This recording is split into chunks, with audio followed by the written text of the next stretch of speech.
Please be seated.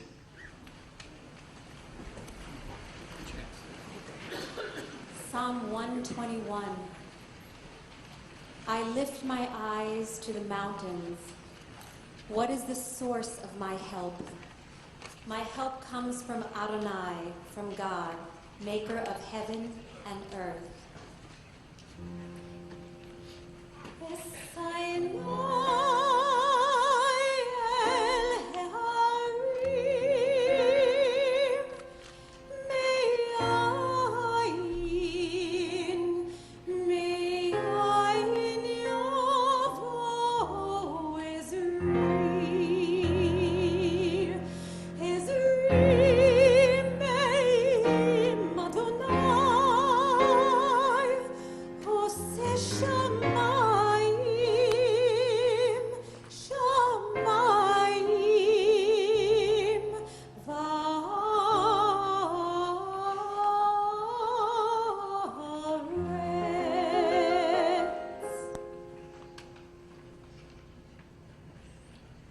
We gather today in praise and in sadness for a life that has made a difference in our world, for hard work, for wisdom, for authenticity. We come together to remember the life and legacy of Queens District Attorney Richard A. Brown. Those that loved him, worked with him, were encouraged by him. Today we honor and celebrate his life. For Judge Brown's life united us and death cannot sever. For his guidance and support that we shared along life's path and which continues through the tenderness of memory. For the gifts of his heart and mind that brought us joy and happiness and are now a precious remembrance. For all these and more, we give thanks to God. I'm Rabbi Mark Kaiserman, along with Cantor Deborah Jacobson. We welcome you to the Reformed Temple of Forest Hills. In our sadness over the recent passing of Judge Brown, we bring our collective and overwhelming broken hearts together to find strength and inspiration from his life. The family has suggested that one way to pay tribute to the judge's life is to make a donation to the West Point Jewish Chapel Fund. Our service today will include words from tradition alongside contemporary poetry. We hear reflections from those that knew Judge Brown and loved him. May these words and remembrances provide a way for us to connect to God in light and death, in darkness, in joy and sorrow, in life as in death.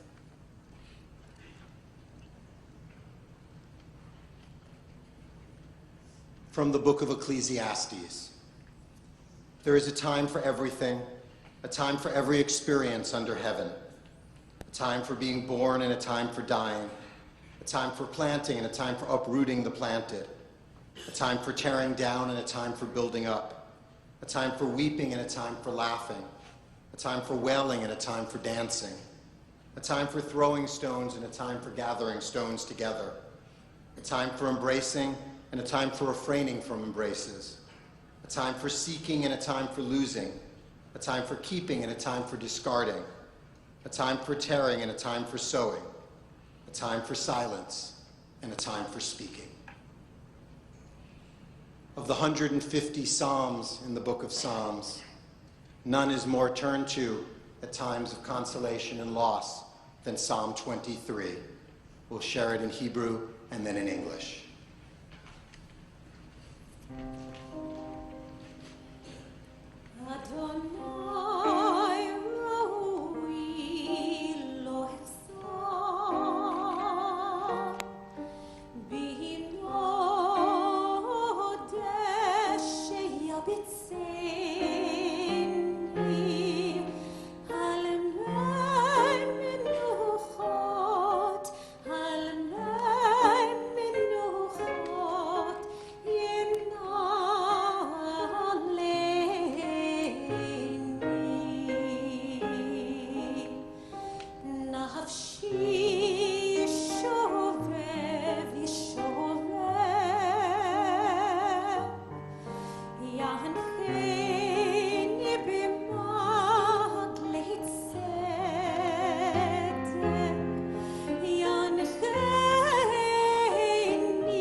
We join in the English of Psalm 23 as you may know it, or it's in your service booklets on the inside cover.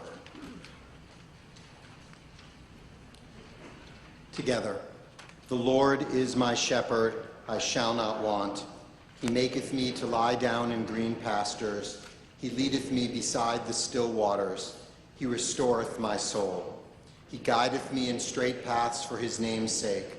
Yea, though I walk through the valley of the shadow of death, I will fear no evil, for thou art with me. Thy rod and thy staff, they comfort me. Thou preparest a table before me in the presence of mine enemies. Thou hast anointed my head with oil, my cup runneth over. Surely goodness and mercy shall follow me all the days of my life, and I shall dwell in the house of the Lord forever. Miss me, but let me go.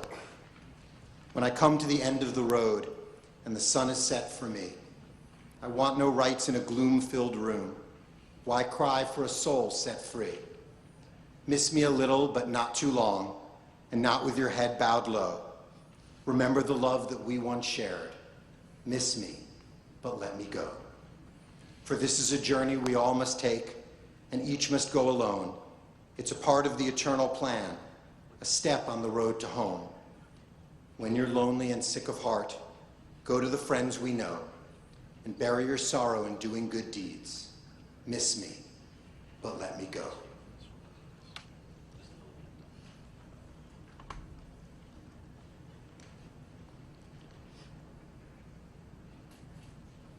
It is so clear by the outpouring of love standing just in this room how many people loved and miss Judge Brown, how many have known him for years or even a lifetime.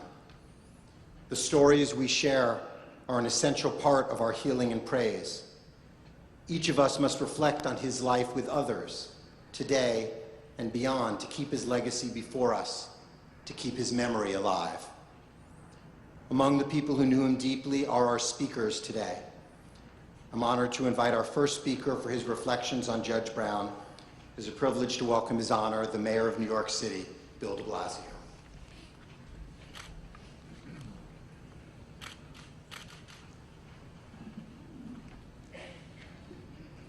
Thank you, Rabbi. And I thank you to all who are here to celebrate Judge Brown's life. This is an extraordinary outpouring, and it's the measure of the man that so many people came here, so many people busy, engaged in the life of the city, but who all stopped for the sole purpose of honoring a man who did so much for us. So thank all of you for being here, all the elected officials and community leaders, his brother and sister DAs, for whom the bond was so close. I want to offer special thanks to my predecessor, Mayor Michael Bloomberg. Thank you for joining us. Everyone, we gather united, and this city is united in grief, in mourning, but in appreciation as well. A great man was here among us and did such good.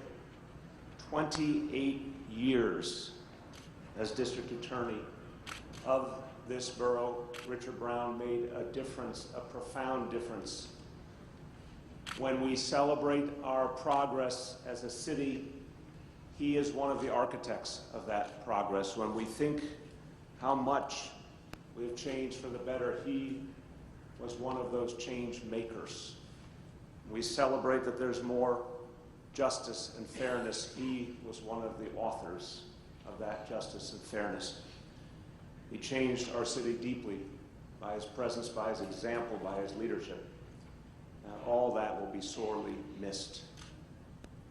Our hearts go out to the Brown family. You sustained him, you supported him, you were his strength, and I know he loved you deeply. This extraordinary family, and starting, of course, with his wife of almost 59 years, Rhoda, God bless you. Amazing, amazing.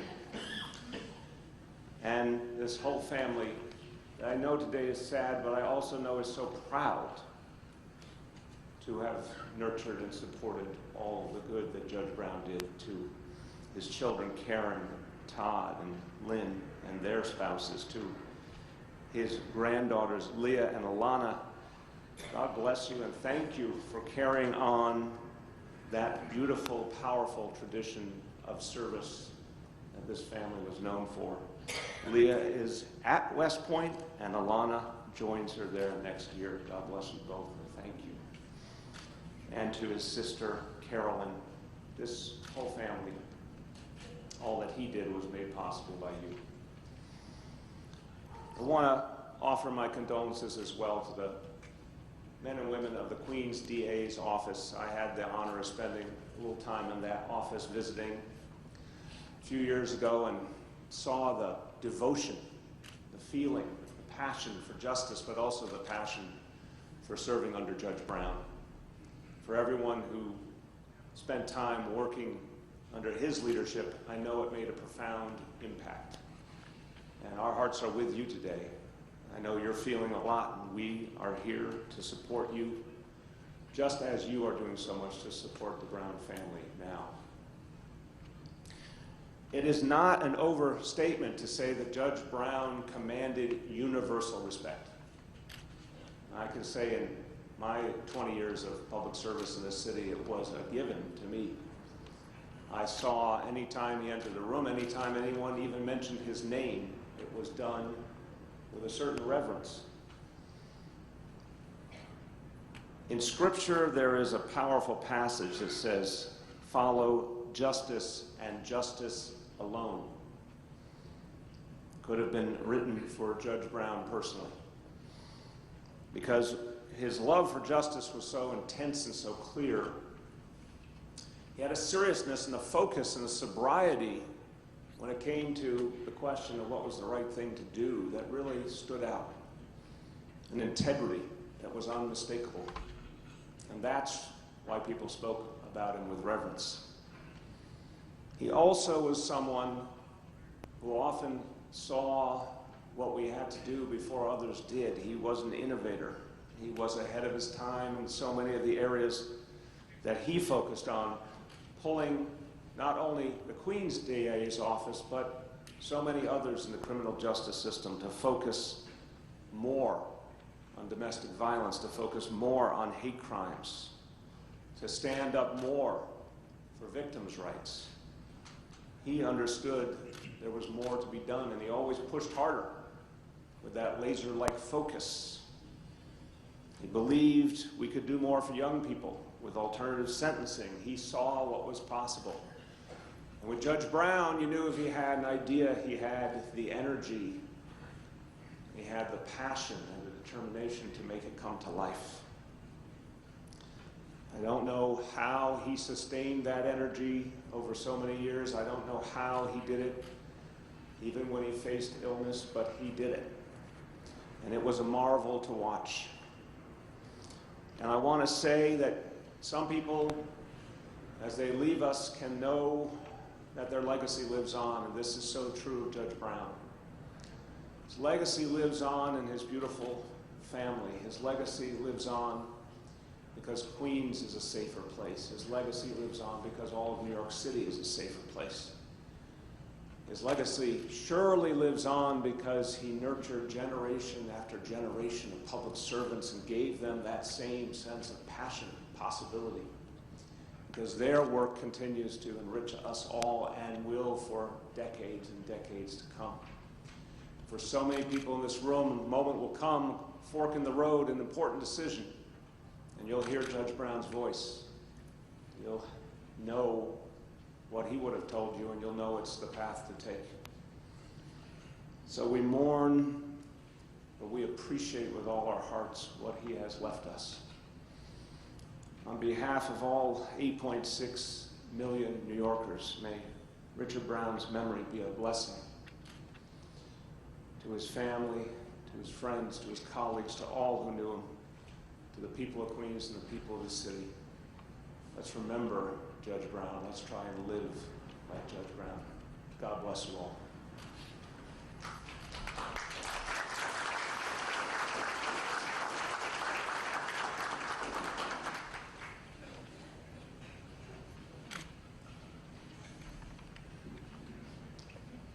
Guiding all aspects of today's memorial is the acting Queens County District Attorney, John M. Ryan, the judge's colleague and friend.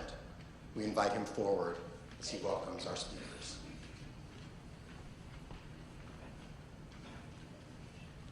Thank you and welcome. If you could see what I can see from here, the outpouring of love and affection is just amazing. It is my privilege to oversee this part of the proceedings. I was advised strongly by Lieutenant Giorgio, who I already ignored once at my peril. It is a mistake to try and introduce everyone when you have the mayor, the police commissioner, the former mayor, two former mayors, the chief judge of the Court of Appeals, the attorney general, the borough president, somewhere the solicitor general, and all those DAs. Who says, but you can work them into your remarks. But one exception I'm going to make to that, or exceptions, is we are blessed by the presence of the families of 3 line-of-duty police officers that were killed. So I'd like you all to welcome the parents of Detective Russell Tomashenko, Leonid and Tianta Tomashenko. They are with us today. Rita Williams, the widow of Detective Keith Williams, and Patty McDonald, the widow of Detective Stephen McDonald. I ask you all to welcome them.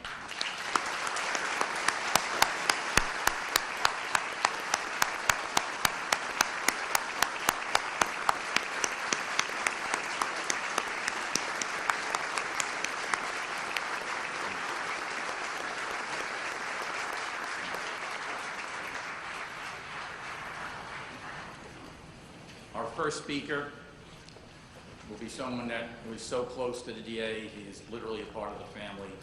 He's actually a part of my family as well. When my family has a question, they don't ask me, they say, what would Robert do? So Robert, the family wants to know what you will say. I introduce to you Robert Tucker.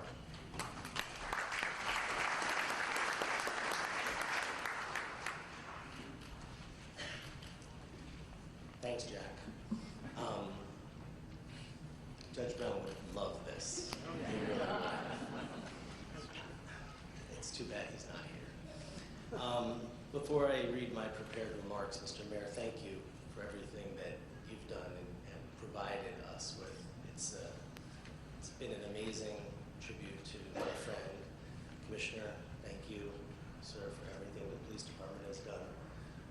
Commissioner Nigro has been amazing also. Thank him as well. And Chief Judge, of course, you're always amazing, so thank you.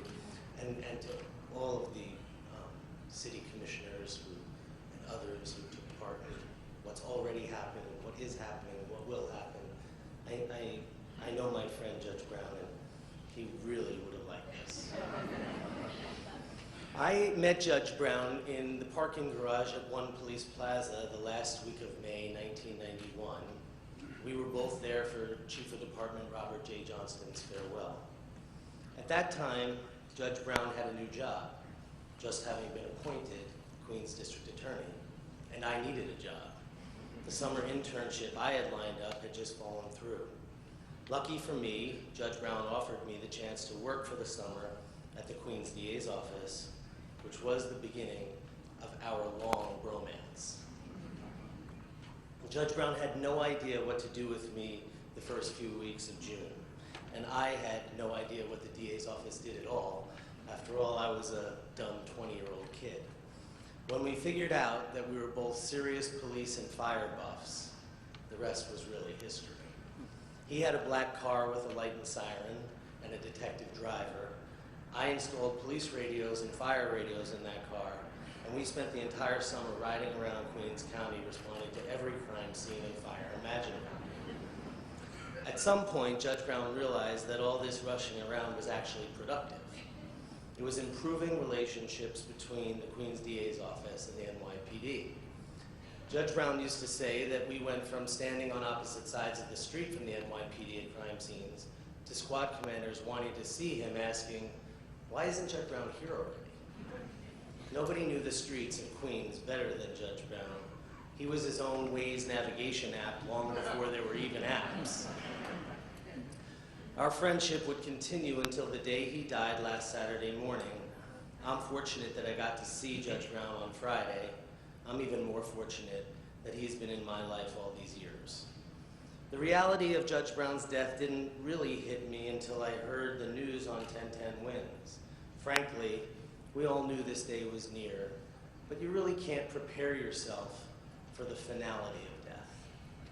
Although I left the Queens DA's office in 1999 to start my own business, Judge Brown and I spoke nearly every day for the last 20 years. Usually early in the morning, on my way to work, he was already at work, and often at his desk before 7 a.m. If we didn't catch each other in the morning, we spoke in the evening, but never during the 5 p.m. television news. Rarely did we talk in the middle of the day either. If we did, it was because something bad was happening on the streets of Queens or in the office that he wanted to talk to me about. This past September, my cell phone rang in the middle of the day, and it was Judge Brown's distinctive rumbling voice saying, "Are you watching this?" I had no idea what he was talking about. He said, "The McCain funeral." I said, "No." He said, "Turn it on. It's a great blueprint for what I want." So I welcome all of you to the celebration of the amazing life of District Attorney Brown, our friend, my mentor, our DA for the last 28 years. And I think we've pulled off the New York City version of the McCain funeral.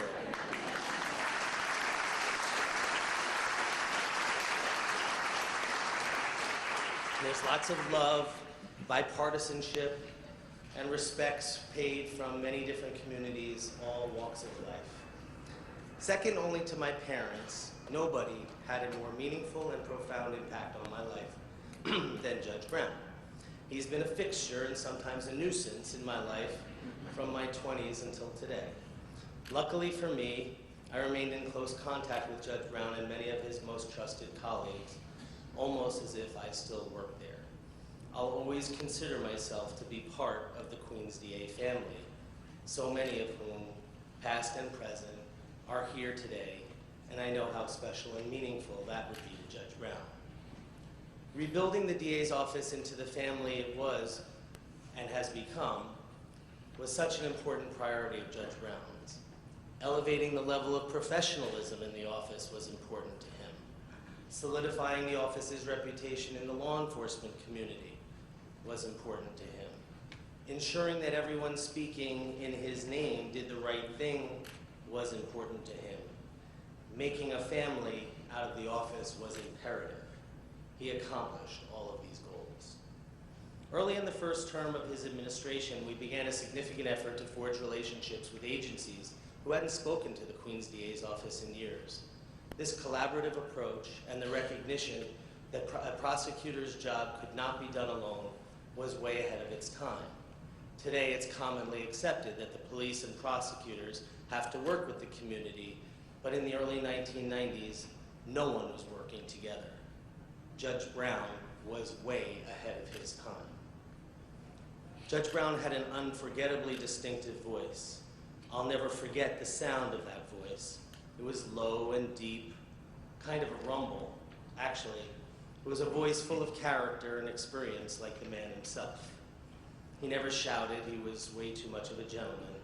Judge Brown spoke with calm assurance of a man who always knew just what to say. He was good at spinning stories with reporters. He was as good at spinning stories with reporters as he was at praising hardworking cops and prosecutors. I used to joke with Judge Brown that if he ever wanted to go into the private sector, he could give Howard Rubenstein a good run for his money. He knew what to say to get a laugh out of people by making fun of himself. One of his favorite lines was, quote, "When I started as district attorney, I was 6'2". This job can weigh you down." Judge Brown was a bundle of energy and focus well into his 80s. Our office beepers, remember those? Went off all the time. He knew I had to be in night class at Pace Law School by 6 p.m. After all, he was the one who forced me to go to law school. So of course, he would beat me minutes before class with an urgent request. His timing wasn't always the best, and I always needed to know where the payphones were. Judge Brown, Mr. Multitasker, would pull up to the scene of a drug-related triple homicide. He'd get the lowdown from the cops, talk to the neighbors, definitely give a quote to reporters, then climb back into his Crown Victoria and ask me if we had enough hairspray in the office. I'd think, what? Hairspray? But of course, he was planning ahead for the press conference later in the day and wanted to make a neat impression. That hair. Now, some might call him a press hound, and yes, that's right. The man did have an ego. He liked to see his name in the paper. Before the internet, he'd make me drive to the New York Times building in Manhattan to get tomorrow's edition hot off the press at 10 p.m. the night before. Judge Brown was a man of action, true to his word. He was old school. He followed a credo of decency and good works that I was privileged to witness. Over our many conversations, I've heeded his words, taken his advice, and as I grew up, sometimes he even turned to me for counsel. After all, I had learned from the very best from him. That rumbling voice, now silent, will be in my head and in my heart forever.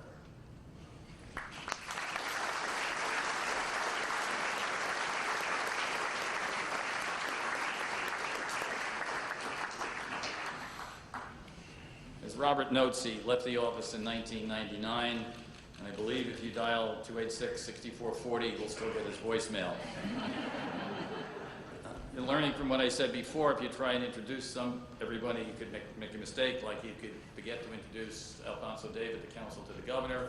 You could forget to introduce Liz Glazer, the director of criminal justice.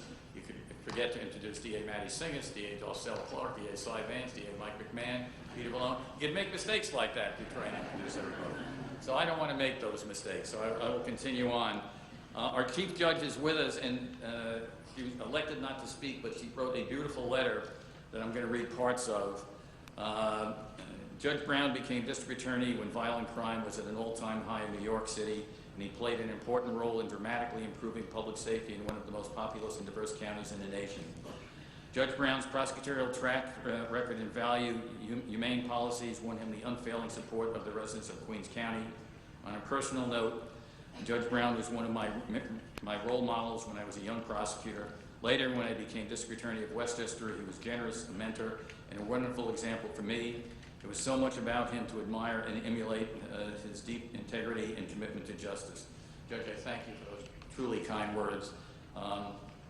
He was a big fan of yours and a favorite, so thank you. You could also forget to introduce Congressman Greg Meeks. You could forget to introduce the DA of Albany County, David Soros, who's also the president of the DA's Association. So I don't want to make those mistakes. The DA was very proud of his family. He spoke about them often, Rhoda, Todd, Monica, Karen, Lynn, Bruce, and his grandchildren. We all know how proud he was of his grandchildren. You could not walk in and out of that office without seeing the picture. You could have a meeting. Jack, where's the picture? I didn't have to be told. I knew what picture we were talking about. The diving competitions, the number of paramedic runs we were up to. Of course, when Leah was first accepted into West Point, the pride just beamed. If you see, not only is she in uniforms, those of you that are familiar with the military, she's got her jump wings on. She went to Air Assault School, I believe, her first summer. And the pride that the DA had when Alana then got accepted into West Point is unbelievable. So we tried to think of something that would be fitting for the girls. Jim, if you would... Jim is looking for some support there.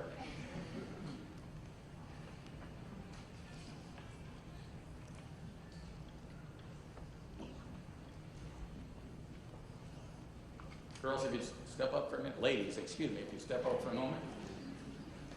These are flags that flew over the World Trade Center, one on Sunday, one on Monday. We thank our many friends in the Port Authority. Our assistant's father there works for the Port Authority. He managed to pull this off. So we'd like to present this to you. It's got a certificate. Serve our country proudly and safely, and maybe someday you can fly that flag over some place that we want it flown. Thank you.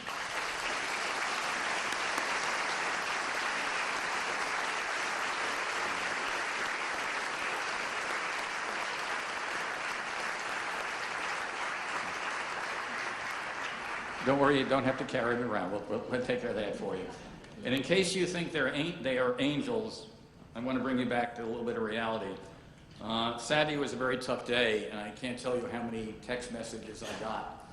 And late in the evening, I looked at my phone, and there was a message, and it says, "I'm watching over you. I'm watching over you." and it was from District Attorney Richard A. Brown. And I got it, and I looked. I said, well, if anybody could pull this off, he could. I didn't tell a soul I got that message. I didn't tell my wife, who I tell everything. I figured, I'll wait a couple of days, see if he sends me another one. And it wouldn't have surprised me if he did. And then the next day, I was talking to Bruce and Lynn. I said, did you get any strange emails, text messages? The girls found Dad's, I still got a BlackBerry. So the last person in America with the BlackBerry was the DA. So they sent that message to me, took a few years off my life, and so apparently the West Point Honor Code doesn't cover that. The DA was very proud of his family, but he had another family, and that was us, the Queens DA family. The DA was very proud of that family, and with respect to everyone here, I'm going to address my remarks to that family, because that was very important to him. I'm going to talk about his legacy. To appreciate where we are today as a city and an office, you have to remember where we were when he became DA. Neither were in very good shape at that point, but the miraculous improvements that have been made in both the city and the office are not unrelated. They're not coincidence. He made us better, and together we helped make the city the safest major city in America, something that didn't happen by accident and should not be taken for granted. So how did it happen? How did he do it? He willed it. He did it his way. The boss had some phrases that he used a lot. One is, it is what it is. Another phrase was, that which. I never quite figured out that. He could order lunch and figure out the word that which into it. But I never really got it, and he never got pretty much anything I wrote. He's very disappointed. He figured the nuns failed with me, but they probably did. But the phrase he used the most, that meant the most to what he would accomplish, was raising the level of professionalism. That's what he came in to do 28 years ago, and that's what he did. That was his credo. That's what he taught us, and he taught us by example. Why did he go to virtually every homicide? Simply because he wanted to know what happened and how to make things better and how to deal with it. He didn't just go to the scene, he almost always got to the scene before the homicide ADA. And that in turn motivated the homicide ADAs to get there and get the information first or faster. I remember once an ADA called him from the scene and said, boss, I beat you to the scene, a point of pride for our ADAs. And the judge said, no you didn't, I'm back in the office already having coffee. A reporter said to me, I only see your boss at all the, quote, big homicides. I told him rather sternly, the DA doesn't believe there are big homicides. Every homicide is a loss to a family, and he cares about everyone. But I said, if you only see him at the big homicides, Mr. or Miss Reporter, I'll keep it gender neutral, that's because you only go to the big homicides. He goes to almost all of them. There was the murder of a young African-American woman whose body was found in the swamps by Brookfield Boulevard. I remember it was a holiday weekend, I think it was Columbus Day. Out at the scene were the detectives, a lieutenant, a sergeant, no of the big bosses, and the DA, because he went. It was only hours later that they found that young woman that was murdered was an off-duty member of the service. And then, of course, everybody responded. But the DA had already been there. He was there because someone in his county got murdered, and he wanted to know about it. It didn't matter who they were. He wanted to know. Yes, he went to the big ones, too. He was in the freezer at Wendy's, and after that horrible slaughter. After Karina Vetrano was murdered, he insisted on getting out to the scene. His health was not good, but he got out to Spring Creek Park. It took some difficulty to get out there because he wanted to know what's going on. There were a lot of things the DA did. You know, how long has the DA been DA? Well, when he started as DA, everybody didn't have a cell phone. Try and remember that. We would go to the emergency room at Jamaica Hospital when some police officer was shot. And he would go into the emergency room, satisfy himself that the officer was okay, take out his phone and give it to the cop and say, look, why don't you call your wife and let her know you're okay? And that's the type of person he was. That's what he was thinking of. And that's what he did. A lot of talk about people being in jail, and that can be a very bad thing. It's certainly a very serious thing. Well, the vast majority of people that get arrested, the vast majority, maybe 70 to 90%, go home after arraignment. So the key to them going home is how quickly they get arraigned. And almost from the day he became DA, defendants got arraigned faster in Queens than any place else in the city, hours faster. Why did that happen? Did it happen by accident? The Queens cops all of a sudden learned how to type or write faster than other cops?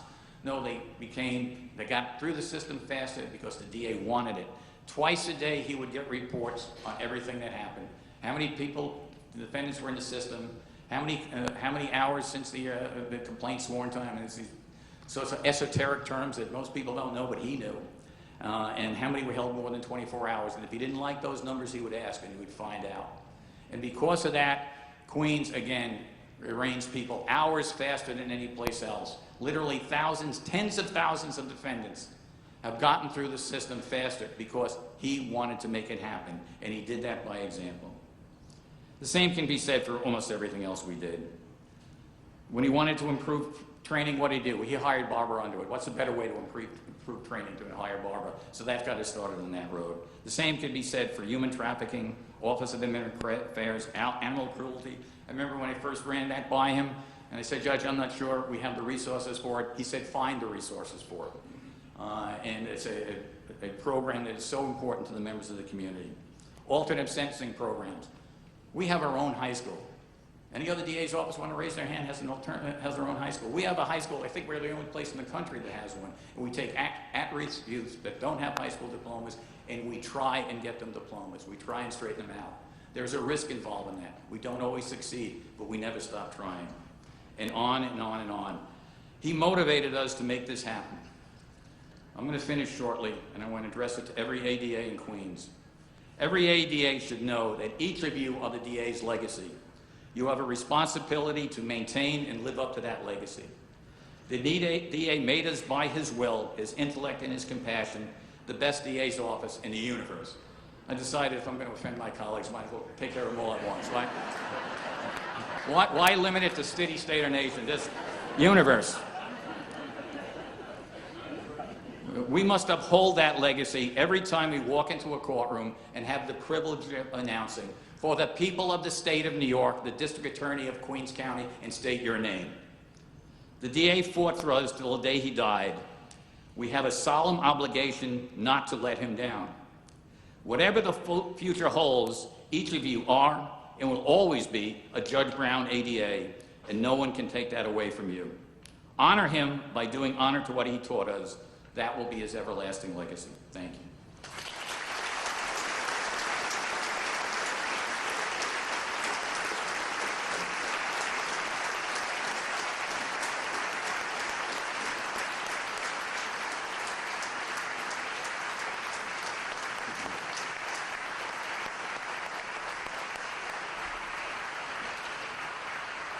Thank you. I want you to know my wife didn't like that speech last night, so I finally won one at home.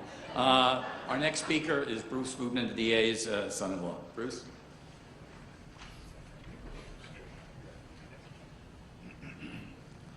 Thank you, Jack. Thank you, Robert. Thank you, Mayor de Blasio. I'm really honored to be here, and I'm looking out, and this is just not something that I've ever done before. So I've been warned by Lynn to stay on script, don't wander, read the speech, and get through it. For some moral support, I'm wearing Judge Brown's American flag pin, and I brought with me, and I thank my brother-in-law Todd, Richard's District Attorney badge, which I am truly honored to have, and will cherish it and pass it on when the time is right. As most of you know already, first of all, I want to say, Rhoda, thank you for allowing me to do this.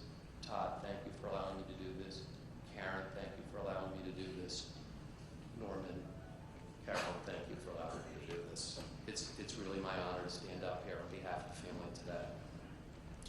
As most of you have heard already, my name is Bruce Pooton, but many of you know me simply as the son-in-law and Lynn's husband. Most important to Judge Brown, however, I am the father of his granddaughters, Leah and Alana, who you've heard so much about. I'm going to do this even though it's been said many times today. I know if Richard were here, he would insist on telling you that they are both West Pointers, but not before he showed you a picture, or more likely than that, 5. Leah is going to be entering her final year at the United States Military Academy this fall, and Alana recently received an appointment to the class of 2023 and will report for her initial training on July 1st. There's a little question in my mind, that in the last weeks, Richard hung on long enough to see Alana gain acceptance to the Academy. Nothing made Richard more proud than the fact that his granddaughters chose to follow in his footsteps, choosing a career in public service, and his legacy will go on. In the 25 years that I've known Judge Brown, I'm proud to say that I've become a friend and a confidant, somebody who he felt comfortable speaking openly with. I should say when he spoke. This afternoon, I plan to share with all of you the part of Richard that I was privileged to know. It didn't involve necessarily the Queen's DA's office or his work as the Queen's District Attorney. As I make my remarks, and I'm going to follow on some of the comments that Jack made, I'm hoping that all of you who have interacted with the judge over the years will keep in mind the following, what we call Richardisms. And as I read what I'm going to present, keep in mind, fair enough, come on, come on, come on, which if he was in a rush to get someplace, he would say, what do you say about that? Or if something was really big, ho, ho, ho, what do you say about that? And if you're feeling a little uncomfortable in a situation, come on now. However, before I dive in, and I'm going to make the mistake, that Jack discussed, there are a number of people who I would like to recognize for their unwavering loyalty and dedication to my father-in-law, especially during the last couple of years. First off, thank you to Queen's District Attorney Jack Ryan. Your commitment to the office and your kindness to my family is unparalleled, especially over the past week or two.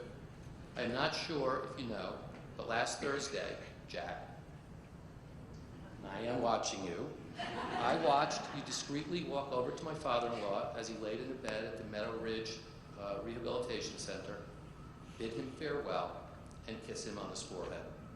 It was a touching moment and defines who you are as a person.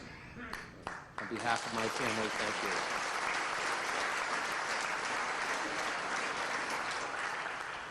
As Richard confidently expressed to me a number of weeks ago, the office is in good hands with you taking the reins. And Jack, I know the judge is watching. You can look for another text message soon. It won't come from us this time. I also want to recognize Richard's longtime devoted friend and protege, Robert Tucker. Robert, you've done amazing things for my family over the years and amazing things for Richard. I'm privileged to know you, and I hope you realize how incredibly proud Richard was of you. He had a deep commitment to you and incredible faith that you will continue to accomplish greater and greater things. A couple of months ago, I was sitting with him in the house in Connecticut, and I asked the judge what he thought the future would bring for you. He looked at me and responded in a thoughtful way, as he always did. And this is essentially a quote. Robert hasn't even hit his stride yet. Big things are coming. What do you say about that? Yesterday, Lynn and I, with DA Ryan's assistance, had the opportunity to meet with a number of Richard's staff and colleagues. I was happy that we were able to personally express our gratitude and to let them know and how important they were to the boss. He was so proud of all of you, and I won't even begin to try to mention all of your names. But he just spoke so often and so frequently of the staff in the office, from the top all the way down to the bottom. Last but not least, there are a number of people that have to be also mentioned. Larry Festa, Brian Marshall, Gene Hunter, Paul Lucas, Frank Russo, and I'm going to get this name wrong every time, Chris McBrady, Nancy Carlson, who was with Richard. She was the last person with him. She was his caretaker, and an incredible woman who he bonded with. Dave Gilbert, Tim Nolan, Joey Diaz, Jerry Fiorenza, and Kevin Tobin.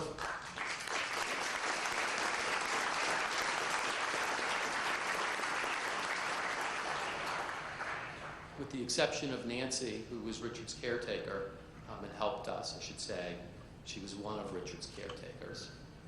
My sister-in-law, Monica, my brother-in-law, Todd, and my incredible wife, Lynn, saw Richard all the way through the end, and they were incredibly devoted to him, and I'm incredibly grateful.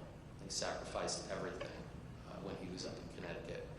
and the gentlemen whose names that I mentioned before made great sacrifices for Richard also and exhibited a kind of loyalty that is unmatched. I've never seen it before. And so thank you to all of you. There really are no words. Most importantly, I hope you will all recognize that there would be no District Attorney Richard A. Brown without his wife of 60 years, Rhoda Brown. Without question, Rhoda created an environment in which Richard could thrive, in which Richard could prosper, and achieve the limitless goals that he pursued. To Richard, Rhoda's support was deserving of the Richardism only deserved for the finest accomplishments. Ho, ho, ho. What do you say about that?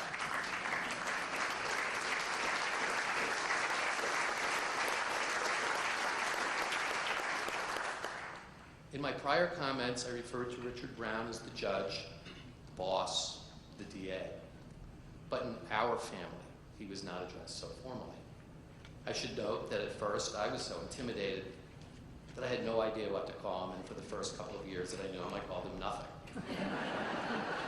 But after my marriage to Lynn, he walked over to me one day and let me know that Richard was fine. Of course, I responded by asking who Richard was. Over time, the formality of addressing him as Richard was replaced by such affectionate names as Grandpa, Richie, G-Pa R, Ricardo, and at times, Grandpa Sebastian. All names created by Leah and Alana. You see, while the district attorney had a certain formality about him here in Queens, on the weekend when he made the trip to Connecticut, he simply became a dad, father-in-law, husband, and grandpa.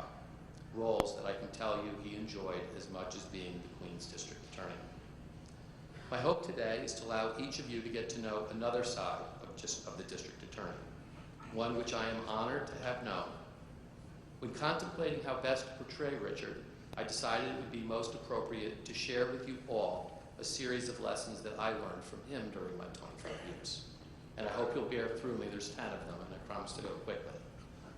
And they all have some stories. Feel free to laugh, because some of them are as entertaining as Robert Tucker's. Number one, make sure you are always prepared. He was insistent on that. On one of my first dates with Lynn, Richard invited me to attend a basketball game. Kevin Tobin was working that night, and on our way home, I learned for the first time what it meant to make a stop. For those of you who don't know, a stop is some type of event. It could be a christening, a bar mitzvah, a wedding, or even a funeral. Kevin pulled the car right up in front of Shorts Brothers, and Richard looked over this passenger seat at Lynn and I in the back and said, "Wait here, I'll only be a few minutes." He popped open the glove compartment and pulled out a couple of yarmulkes. He handed one to Kevin Tobin and placed the other on his head. In they went. They came back out shortly after, and when Richard went to put the yarmulkes back in the glove box, he turned around and told me to always keep a couple of spare yarmulkes in the glove compartment. You never know when you'll need one. Last week, my father-in-law met with his longtime friend, Rabbi Shia Hecht. The rabbi was preparing to pray with Richard when we noticed that a yarmulke was needed. I drew on the lesson and retrieved this beautiful camouflage yarmulke from the glove compartment of my car. While it was difficult for him to talk due to the progression of his Parkinson's disease, I'm personally thinking that I may have earned a ho-ho-ho on this one. I learned the lesson. I was prepared. Goal number two. Have a goal, lesson number two rather. Have a goal, but know there are many ways to reach it. In looking at any number of pictures and newspaper articles accumulated over Richard's long and successful career, there's no doubt that from the time he was a young man, he set his sights on achieving a role in which he could positively impact the citizens of the state of New York, and more recently, those who reside in Queens. His long and winding journey took him through a variety of positions before he became the DA. The one job which he loved more than anything, except perhaps spending time with his grandkids, the ones who are West Pointers, in case he didn't mention it to you. Lesson number three, help people see the best in themselves. Sometime after Lynn and I were married, Richard and I were sitting on the screened porch at the Candlewood Lake House. I was reading the newspaper, and Richard was busy marking up a copy of a letter to Mayor Giuliani with his signature blue flare pen. At some point, he handed me his marked up draft and asked if I would be kind enough to review it for him. I took the paper and told him I would have my comments by the end of the day. Frankly, I was scared out of my mind and couldn't fathom why a man of Richard's stature would ask for my input. I recall taking the paper not to a quiet place where I could look at it, but instead to Lynn, where I suggested that I had no idea where to begin or why her father would ask. I immediately, upon Lynn's advice, sat down, read the draft, and used one of Richard's blue flare markers to make some notes in the margins. The next day, with as few words as possible, Richard let me know that he would be using a few of my suggestions in his final letter. Despite a defined lack of praise, he wasn't one that would pat you on the back, my confidence as a lawyer had risen exponentially that day, knowing that the Queens District Attorney, Richard A. Brown, saw value in me. That was one of Richard's greatest qualities, helping people to see the best in themselves. Lesson number 4, embrace the struggle. As Richard's Parkinson's took a toll, he often found himself in a struggle to do the things he loved. Richard loved to sit in the pool, get some sun, and watch his grandkids. One day, 2 summers ago, Richard insisted that I find a way to help him get into the swimming pool at his Connecticut home so he could spend some time with Alana and one of her friends. When Rhoda learned that Richard was going to go in the pool, she expressed concern to me that the stairs were slippery and she was worried that he might fall. Richard and I discussed how best to approach the problem. He resolved that I should purchase suction cup-based shower mats and place them on the pool steps. The idea seemed insane, but something Richard would suggest, and I nonetheless arrived with the shower mats in hand and began lining the stairs while he changed into his bathing suit. 20 minutes later, I heard him call my name from the screened-in porch. As I approached, he informed me of another problem. His bathing suit string had a knot in it, and he couldn't sufficiently tighten it because his hands didn't work as well because of the Parkinson's. We looked at each other, and I laughed. I'm not sure what he did, I don't remember. I suggested that he go take it off and give it to me to untangle, to which he responded, "Come on, come on, come on. That would cause a huge delay." He suggested I simply work on the string while he remained in the suit. All I could think was, come on. He ultimately made it to the pool where he spent the afternoon working on his tan and enjoying Alana's company. On a serious note, I cannot think of any person who would endure the suffering Richard Brown pushed past in pursuit of remaining active in his beloved role as the District Attorney of Queens County. Nobody embraced the struggle quite like he did. Number 5, be authentic. In the years that I have known Richard Brown, I learned the value of remaining true to yourself. In his statement announcing the death of my father-in-law, current Queens District Attorney Jack Ryan described Richard as a person who always hired the most qualified person for a job. Politics was not a consideration. Richard was authentic in that he never compromised his values in order to reach his goals. As they say at West Point, he always chose the harder right over the easier wrong. Being authentic was not something Richard had to work at.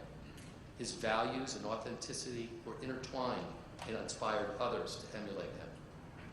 Number 6, use words sparingly. Hence, I'm sticking to this script.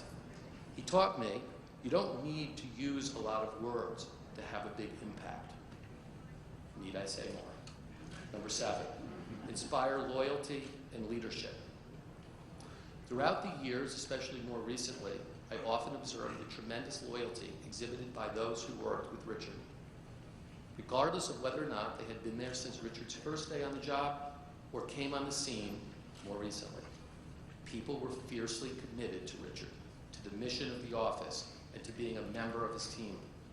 When we spoke of his interactions with his staff, he made the point of telling me that if you trust people and allow them to be their best, they will always take care of you.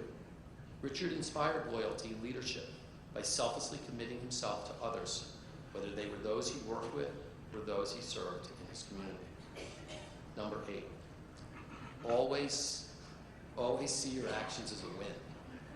When Richard would come back from tennis on the weekends, Lynn asked him, "Dad, did you win?" To which he would always respond, "Absolutely." Regardless of the outcome of the particular tennis match, or frankly, any event in his life, Richard always saw his actions as a win, even if it meant a partial win. He found the light in any and all situations, and never allowed a partial victory to sway his confidence or alter his demeanor. Last week, Richard was in very poor health, surrounded by his family. Amidst tears and goodbyes from his loved ones, Richard found the strength, and he sat up and said, "What's the deal with my funeral?" Lynn, Todd, Rhoda, my girls, assured him it would be commensurate with the magnitude of the life he lived. Come on now, even his death was a win. Number 9, don't be discouraged by small defeats. Some years ago, I took on a commercial case in my law practice. I primarily handle family law cases, so I found myself in unfamiliar territory. Throughout a trial that ultimately lasted 2 weeks, I had a decisive win. My exuberance over my victory was quickly tempered when the defendant took an appeal of the trial court's decision, and I found myself working with Richard to prepare a subsequent appellate court brief and oral argument. It was my first time appearing before the appellate court. Some months later, I received disappointing news. The appellate court decided in favor of the other party. Disappointed, I gave Richard a copy of the decision, and I watched as he left the room so that he could review it more carefully in his study. He returned about an hour later with a smile on his face and asked if I had bothered to read the blistering dissent, and jokingly asked whether Connecticut had a Supreme Court, to which I responded yes. Richard was enthusiastic in suggesting that I immediately seek out the assistance of an experienced appellate lawyer and file the required paperwork to take an appeal from the decision. I followed his advice and the many suggestions that followed afterwards. About a year later, the Connecticut Supreme Court overturned the appellate court decision. Ho, ho, ho. What do you say about that? Never be discouraged by a small defeat. Never give up. Number 9, and I have to have a prop for this one, wear many hats. And this was a hat that my kids used to like to put on the judge, and he absolutely loved to wear.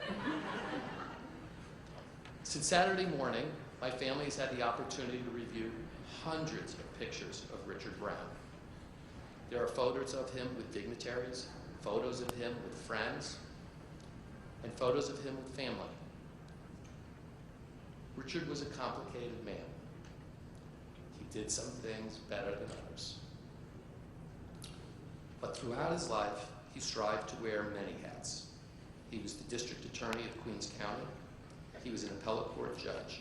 He held positions with mayors, the New York State Legislature, and was friends with governors and presidents alike. He was a husband, he was a father, and he was also Grandpa Richie. He wore many hats, and on occasion, as I pointed out, he even wore this little hat. Last but not least, number 10. And it's the most important lesson I've ever learned from Richard Brown, and it's a lesson that he spent years instilling in his grandchildren. Be of service to others. My father-in-law led by example. Enough said.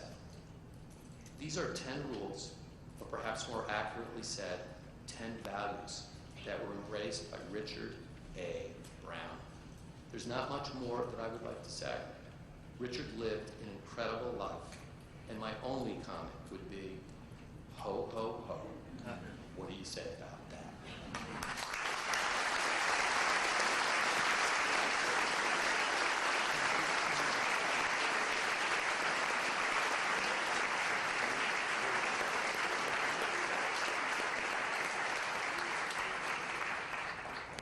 You know, like I was saying, you could forget the supervising judge of the criminal court, or your administrative judge of the Supreme Court, or perhaps the presiding judge of the appellate division, none of which you would want to do.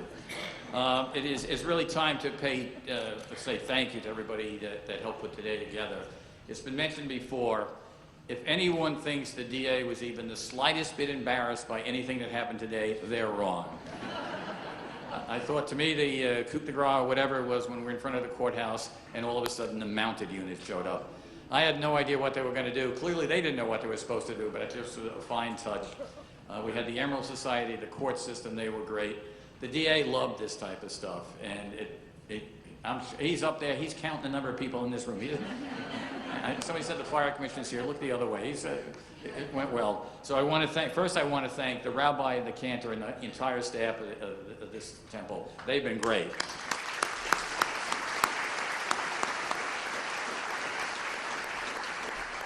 They could not have been more cooperative, and we could not be more demanding. So the little problem with the seats at the end, they jumped right in. So I want to thank virtually the entire New York City Police Department, the ceremonial unit, easy for you to say, Patrol Borough Queens North, Patrol Borough Queens South, TARA, the Technical Assistance Response Unit, the Highway Unit, our friends in the Port Authority Police, the MTA Police, the New York State Police have been great, the New York State Court Officers, New York City Fire Department, I saw corrections there as well. I thank all of you. You've really helped put this together. And from the DA's office, I want to thank our Detective Bureau and the Chief Russo, our Operations Unit, Alexis, Jesus, who had to do these programs overnight. And if you're in this room and you don't have Lieutenant McDougal's cell phone, there's something wrong with you, because her phone number was given out to just about everybody to make this happen. So I thank you for that. Towards the end of the proceeding, the rabbi is going to give a code word to the members of the Queens DA's office when we want you to go outside and line up. The code word is, members of the Queens DA's office, go outside and line up. I explained to them with our staff, we have our strengths, code words are not among them. We do plan on, as I understand, I believe the lieutenant will come in and everyone will be invited to stand outside at the end. And when you get the code, start to move, because it's going to take a while to get everybody out there. From the office's point of view, if you can line up by bureau and division, that would be miraculous. But as long as you line up in something approaching a straight line, we'll all appreciate it. Thank you.